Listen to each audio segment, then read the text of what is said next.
All right, Dragoons, for a sense of the insanity at GAMA Expo. So those big doors right there are the exhibit hall where we're not allowed to video, and we have to clear all of our photographs in case there's anything that's embargoed or not announced yet.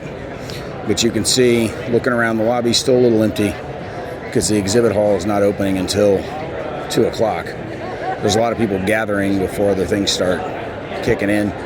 You can also see a lot of the columns and display screens are all tied into products here at GAMA Expo because there's, the convention center here supports that, and so they're going to take full advantage of it. So there's a ton of this stuff all over the place, announcing the new Star Wars games, the Disney Lorcana card game.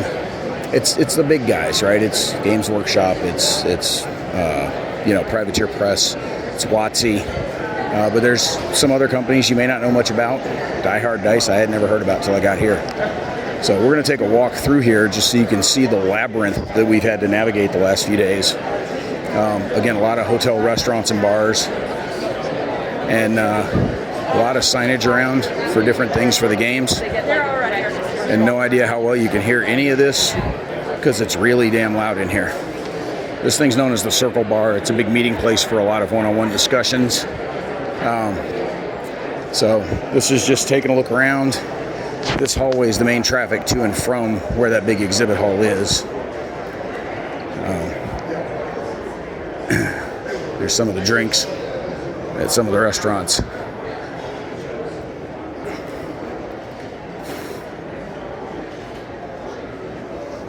Down at the bottom of the ramp here, we've got a couple of small conference rooms that have specific companies in them. That little dude outside of WizKids there has been poking people in the ass with that spear all week long. It's been attacks of opportunity the entire time. So yeah, WizKids has their own room that we're gonna go pay a visit to before we leave out of here. We do have pools. Nobody's going in them, but we do have them.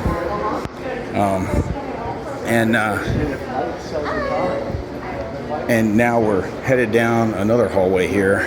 Again, Pisa has the Konami guys in it, so there's a lot of Yu-Gi-Oh stuff in there. We've got markers on the floor to tell you where to go. Even with the markers on the floor, people still get lost pretty regularly. So, actually, hey, how are you? We're gonna wander through the elevator bank here, and this gets us off to where a lot of the individual conference rooms are. Again, GAMA Expo signs everywhere, signs on the floor. We've completely taken over this entire building. And as large and crazy as this all seems, they've actually outgrown this space, and that's why they're moving to Louisville next year. So we're a lot of these chairs are in use during the day when there's a lot of sessions and seminars going on.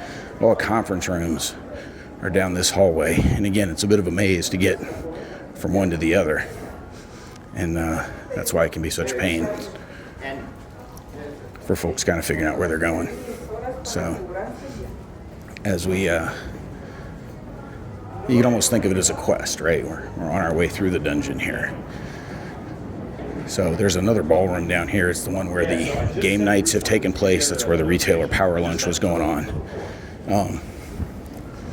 But yeah, there's the backside of a bunch of the conference rooms. We're gonna head down the hall where the main entrances are for these things. So again, some conference rooms with some pop-up meeting spaces. Yeah. This one was fairly interesting. It was a makerspace that you had the ability to go in there and experiment with a Cricut and a sublimator and a 3D printer, just if you wanted to try and incorporate any of those at your store for using them. Look, basic conference rooms, no frills, but there's a lot of them down here. And so you can very easily wander around and get lost in here. So here's several other conference rooms, all being used for various things. A lot of water out here. One downside to being in a casino is there's the smell of cigarette smoke everywhere because you're allowed to smoke in the casino. So even if you can't smoke anywhere else, the cigarette smoke wafts up everywhere. So this welcome center is kind of a general info booth. But again, you can see a lot of expo signage, a lot of promotional signage from different things. And then we get down here, this ballroom down here is can be split into about 10 different rooms for different purposes. And so they've got some things sectioned off for some big rooms. Last night, both sides of the room were folded down like this into a lot of smaller rooms. But now they've got this side all opened up. This is the first time exhibitor showcase. So there's a lot of new stuff in here. So these were exhibitors where they'd oversold the exhibit hall. They kind of did a separate little showcase just for first-time exhibitors. So we're not even going to try and walk up to the other ballroom where we were. But that just gives you an idea of how much of a wander you've got to get from one place to the other down in here. So I hope the audio came through on this worth of crap. Hope you guys enjoyed this look walking around the expo. I can't walk the exhibit hall with the video going though, because there are rules about what we can and can't show, and we got to be a little careful about that. So hope you guys enjoy this look at the expo, and watch for more coverage with the Dragoons as we go.